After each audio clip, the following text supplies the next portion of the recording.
ওই জন্য আমি বলি না তো বুজুর্গ দোস্ত, যেদিন কিয়ামত কায়েম হবে, হিসাব শুরু হবে। বিসমিল্লাহির রহমানির রহিম। ফাইদা বারিকাল বাসারু ওয়া খাসাফাল কমারু ওয়া জুমিআশ শামসু ওয়াল কমার ইয়াকুলুল ইনসানু ইয়াওমা ইদিন আইনাল মাফার কাল্লা লা ওয়াজরা ইলা রাব্বিকা ইয়াওমা ইদিনিল মুস্তাকার। যেদিন কিয়ামত কায়েম হয়ে যাবে, হিসাব শুরু হয়ে যাবে, মহান আল্লাহ রাব্বুল আলামিন সিংহাসনে বসে যাবেন। तमाम পৃথিবীর মানুষগুলি আল্লাহ রাব্বুল আলামিনের সম্মুখে হাজির হব, সেখানে আমরাও থাকব। এই জায়গাটা কোন জায়গা হবে?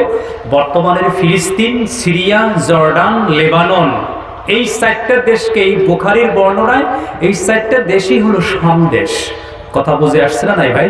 এই চার দেশটাই হলো শাম দেশ। রাসূল বলেছেন ডিভাইড হয়েছে, যেরকম ভারত, বাংলা, পাকিস্তান, আফগানিস্তান ডিভাইড হয়েছে, আগে একটা দেশ ছিল, ওইরকম শাম দেশ ভাগ হয়েছে, টুকরা হয়েছে। আমার যুবক বন্ধু, এই শাম দেশে গোটা পৃথিবীর মানুষ মহান আল্লাহ রাব্বুল আলামিনের সম্মুখে জমা হয়ে যাবে, হাজির হয়ে যাবে। ও যুবক বন্ধু, আমার মুরব্বিগণ, রাসূল বলেছেন কিয়ামত পর্যন্ত तमाम পৃথিবীর জমিনে যত মানুষ থাকবে, যত দেশ থাকবে, সবচাইতে ভালো মানুষগুলি হবে ফিলিস্তিনের মুসলমান। গোটা পৃথিবীর ভিতরে ফিলিস্তিনি মুসলমান আল্লাহর কাছে ভালো থাকবে কিয়ামত পর্যন্ত। জোরে বলেন মারহাবা।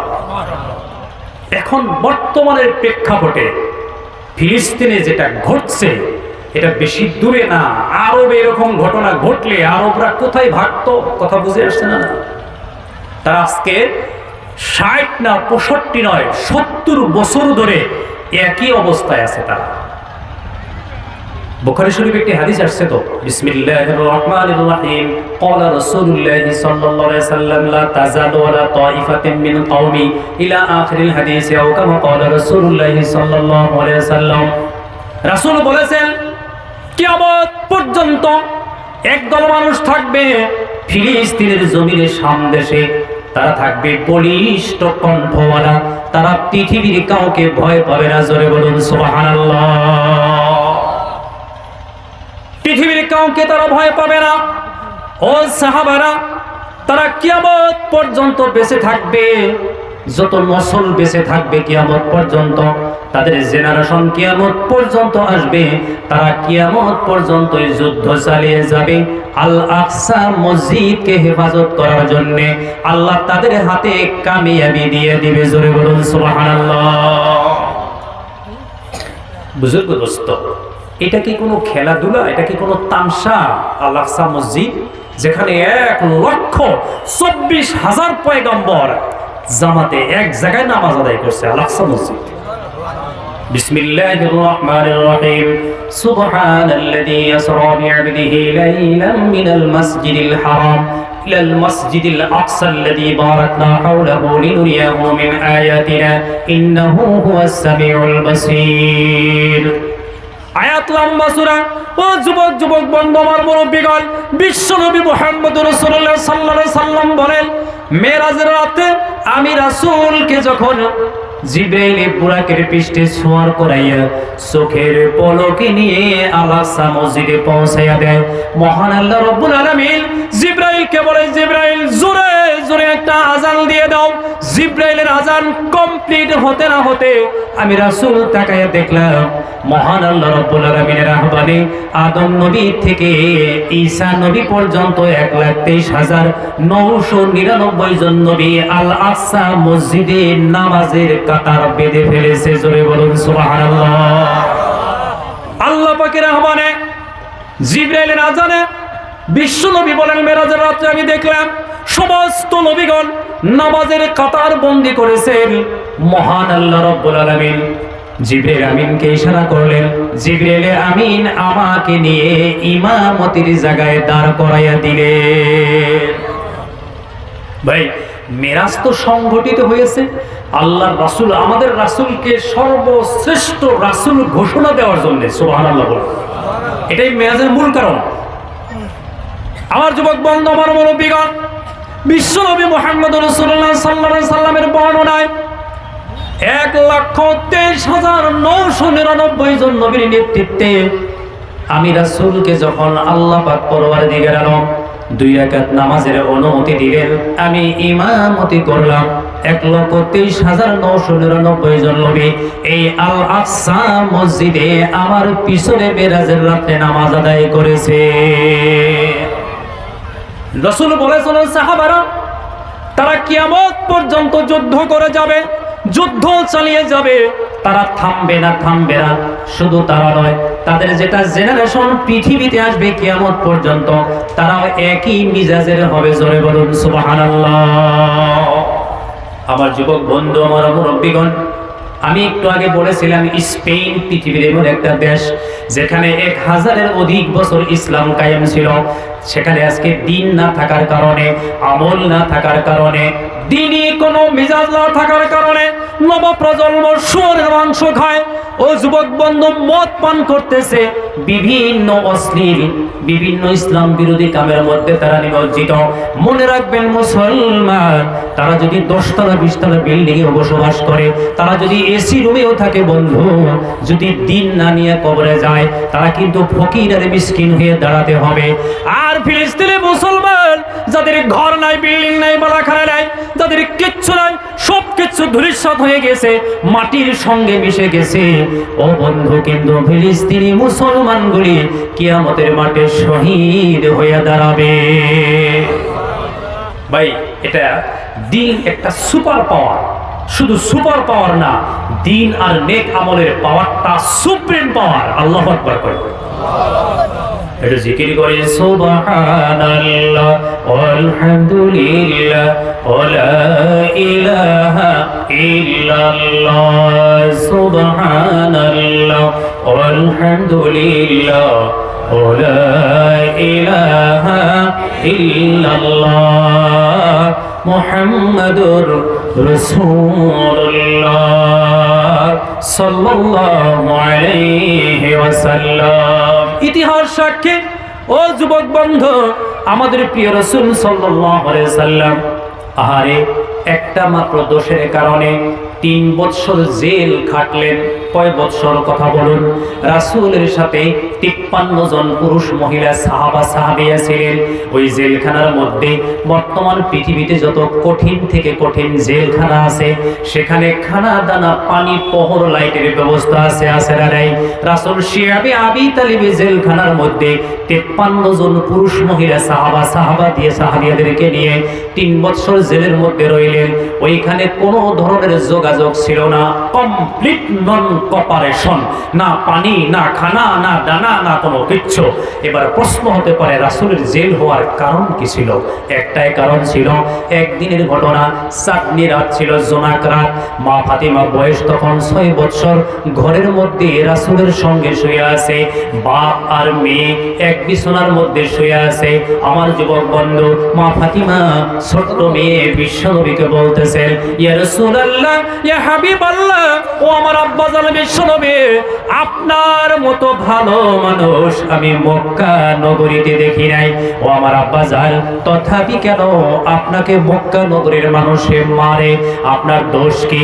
নবী বললেন, ও আমার ফাতিমা, একটা দোষের কারণে গোটা মক্কা নগরীর মানুষ আমার খিলাফ। সেই দোষটা হলো আমি আল্লাহকে এক আল্লাহ বলি। সুবহানাল্লাহ, কোন সুবহানাল্লাহ। तमाम मक्का नगरीर मानुष देव देवी मूर्ति पूजा करे, आमी नबी मुहम्मद सल्लल्लाहु अलैहि वसल्लम शुधुमात्र एक आल्लाहके मानी, शुधुमात्र आमी एक आल्लाहके विश्वास करी, शुधुमात्र आमी एक आल्लाहर उपरই মানে নিয়েছি। এইটাই হলো আমার অপরাধ। আমার যুবক বন্ধু, আমি বলেছিলাম আমল একটা সুপার পাওয়ার নয়, সুপ্রিম পাওয়ার। এই জেলখানার ভিতরে 53 জন পুরুষ মহিলা 3 বছর সময় কাটালেন। আমার যুবক বন্ধু, বড় হৃদয় বিদারক ঘটনা। 1 বছর, প্রথম বছর তারা কিছু ভেড়া বকরি দুম্বা নিয়ে জেলখানায় চলে যায়। কোন কোন সাহাবার নামে পরোয়ানা জারি হয়ে গেল, তুমি আব্দুল্লাহ ইবনে মুহাম্মদ আখিরি পয়গম্বরের সাথে তোমার জেলখানায় যাইতে হবে। উনি মনে মনে ভাবলেন, আমি রাসূলের সাথে জেলখানায় যাব, আমার 2টা উট আছে, উট 2টা নিয়ে যাই। আরেকজনে মনে মনে ভাবলেন, আমার 5টা বকরি আছে, বকরিগুলো আমি জেলখানায় নিয়ে যাব।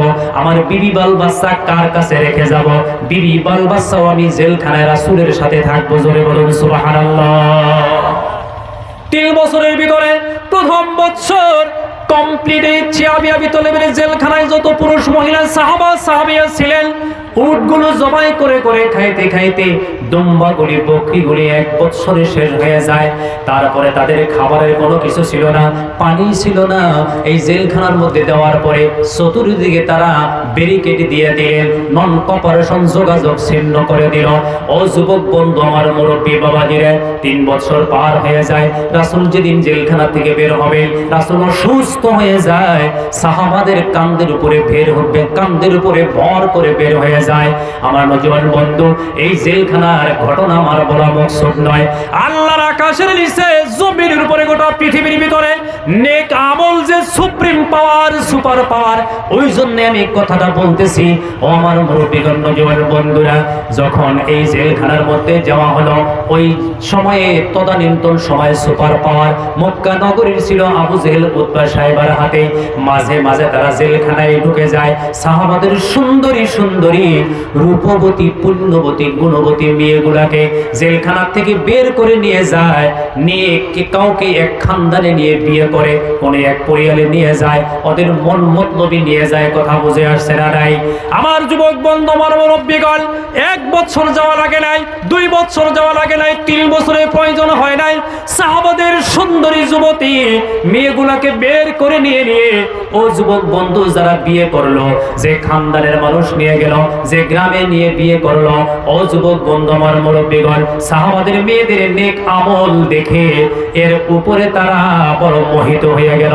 সাহাবাদের মেয়েদের আমল আখলাকের কারণে যে পরিবারের মানুষ বিয়ে করলো, যে খানদানের মানুষ বিয়ে করলো, যে এলাকার মানুষ বিয়ে করেছিল, তাদের আখলাক দেখে তাদের খানদান গ্রাম শুদ্ধা ইসলাম গ্রহণ করলো। ওই জন্যে দুনিয়ার ভিতরে সবচাইতে সুপার পাওয়ার যে বস্তু, ওইটা নেক আমল। জোরে বলুন সুবহানাল্লাহ। আমার যুবক বন্ধুগণ ও মুরব্বীগণ, যেদিন কিয়ামত কায়েম হয়ে যাবে, আমি আগের কথায় চলে যাই। মহান আল্লাহ রাব্বুল আলামিন সিংহাসনে বসে যাবেন। লক্ষ লক্ষ করোড় করোড় মিলিয়ন বিলিয়ন ফেরেশতারা থাকবে, 1,24,000 পয়গম্বর সেখানে থাকবে। ও যুবক বন্ধু, মহান আল্লাহ রাব্বুল আলামিন কিয়ামতের মাঠে একজন একজন করে মানুষের নাম ধরে ধরে আল্লাহ ডাকবেন। ও আব্দুল্লাহ উঠো, আব্দুর রহমান উঠো, তোমাকে আমি 90 বছরের জিন্দেগি দিলাম, তোমাকে 80 বছরের জিন্দেগি দিলাম। তোমার এই 90 বছর 80 বছর জিন্দেগির কি পাপ কি ফলাফল আমাকে জানাও। এইভাবে মহান আল্লাহ রাব্বুল আলামিন একজন একজন করে মানুষের নাম ধরে ধরে ডাকবেন। কিন্তু সর্বপ্রথম আল্লাহ রাব্বুল আলামিন সিংহাসনে থেকে ডাক দিবেন, ও আমার আখেরি জামানার নবী, আপনি কোথায়? ও নবী, আপনি কোথায়? আমাদের নবী বলবেন, আল্লাহ আমি তো হাজির আছি।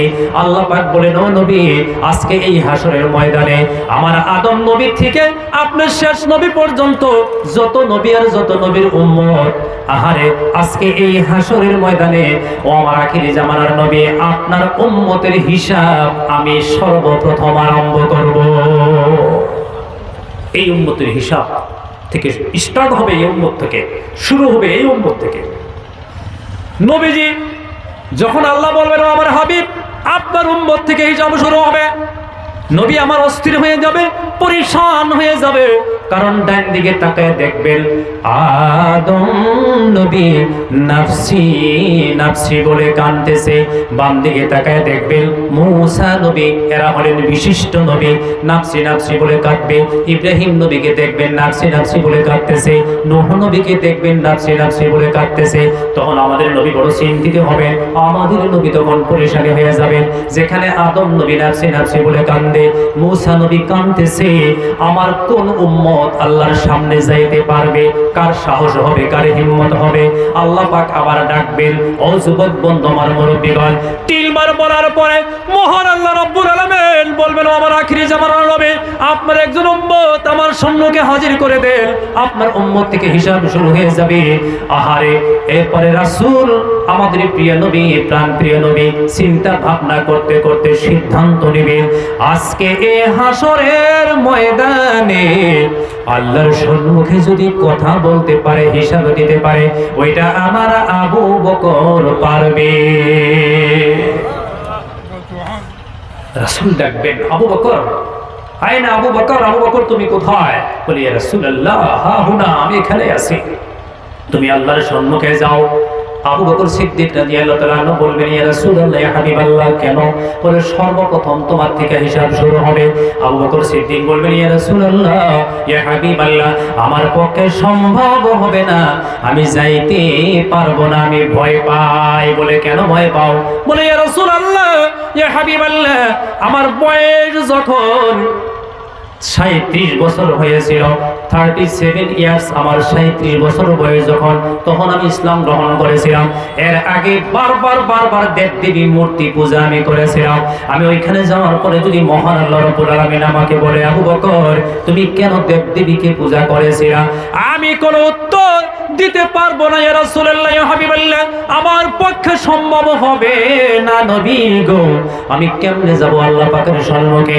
আমাদের নবী বলবেন, আবু বকর, না না না, তোমাকেই যাইতে হবে, তোমার কোনো ভয় নাই, তোমার কোনো চিন্তা নাই। 37 বছর বয়সে যখন তুমি এই কলিমা পড়েছিলা, ইসলাম গ্রহণ করলা, যেমনি কলিমা পড়ে তুমি ইসলাম গ্রহণ করেছিলা, তোমার অতীতের সমস্ত গুনাহগুলি মহান আল্লাহ রাব্বুল আলামিন নেকি বানাইয়া দিছে।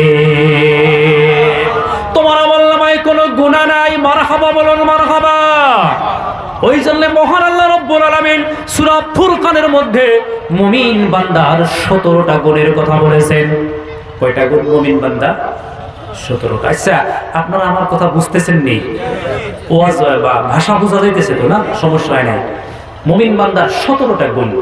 বিসমিল্লাহির রহমানির রহিম। ওয়া ইবাদুর রহমানিল্লাযীনা ইয়ামশুনা আলাল আরদি হাওনা ওয়া ইযা খাতাবাহুমুল জাহিলুনা ক্বালু সালামা ওয়াল্লাযীনা ইয়াবিতুনা লিরাব্বিহিম সুজদান ওয়া কিয়ামা ওয়াল্লাযীনা ইয়াকুলুনা রাব্বানা ইসরিফ 'আন্না 'আযাবা জাহান্নামা ইন্না 'আযাবাহা কানা গরামা ইন্নাহা সাআত মুস্তাকাররান ওয়া মুকামা ওয়াল্লাযীনা ইযা আনফাকু লাম ইউসরিফু ওয়া লাম এই 5টা গুণ, পিছনে আরো 12টা আছে, মোট 17টা গুণ।